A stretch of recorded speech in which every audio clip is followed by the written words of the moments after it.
La troisième et dernière fois que nous croisons Marie de Béthanie, c'est juste avant la crucifixion de Jésus-Christ.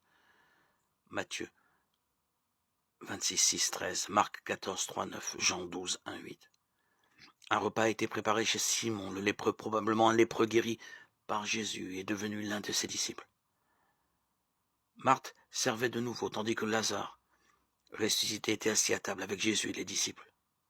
À un moment donné, Marie a brisé un vase d'albâtre, versé un demi-litre de parfum très onéreux sur la tête de Jésus et sur ses pieds, sur les mains et les pieds de Jésus, et les a essuyés avec ses cheveux.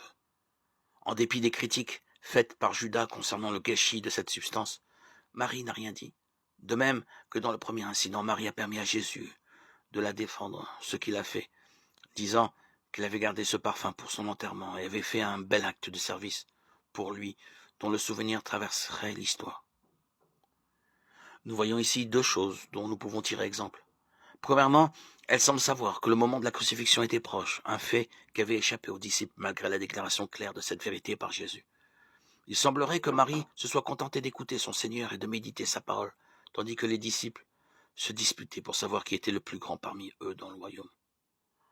En faisant cela, ils sont passés à côté des vérités importantes que Jésus leur enseignait à propos de sa mort à venir et de sa résurrection. Marc 9, 30, 35.